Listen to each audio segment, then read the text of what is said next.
But we have this one piece here that is about 94 acres that conservation restriction does not cover. There is a conservation restriction on it with the Department of Conservation and Recreation, but we are allowed to do commercial timber harvesting on there. And so we have drafted a 10-year forest management plan.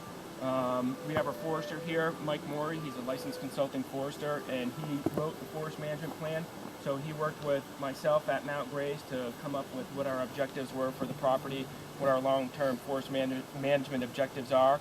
And then now we are at the beginning stages of doing a commercial timber harvest. The premise of kind of the tour today is to not only just see what our plans are for this forestry operation, but really to get an insight into what all the kind of components that are involved in doing forestry or sustainable forestry on a property, from just the idea to the planning, the actual marking of the trees, to a whole bunch of other nuances, things that are involved in forestry.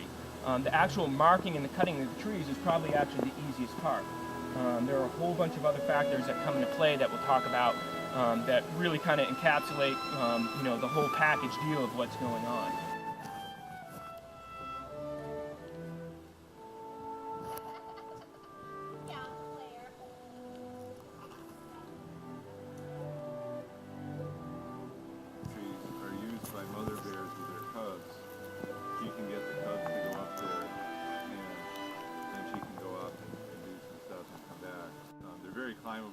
So that's why I was asking, why would you cut this? What would the possible benefit be? I can't think of anyone, and no one else could either, so that was cool. So let's head back into the cut a little bit, and we'll kind of talk about what we did decide to cut. Hemlock. What are the really tall ones? White pine. White pine. Okay. Now, white pine, these folks here, there's a white pine with the marking system we're using. How did that? It is awesome trails.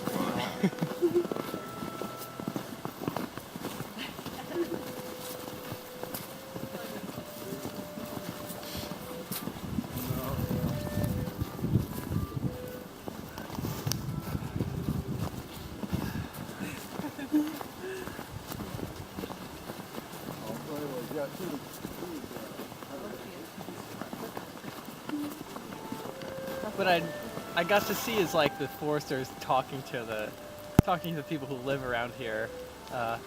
That's sort of the landowner interaction part of it.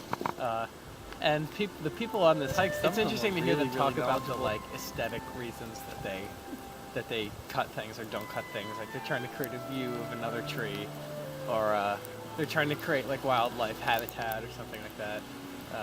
Yeah, and like at a place like this, it's not just like harvesting for money at all. They'll make a little money. But yeah, so there's all kinds of things they need to think about.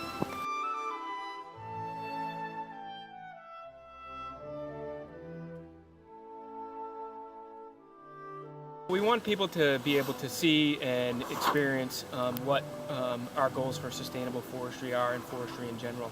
So it was an opportunity for them to view how Mount Grace goes about its forest management, but also an opportunity for them to learn and to ask questions of myself and our consulting forester, so they can kind of take that information and either use it when it comes to their own land management. People walked away with a lot more information than when they came here with, and I think that's really the ultimate goal of what we're trying to do here too as well.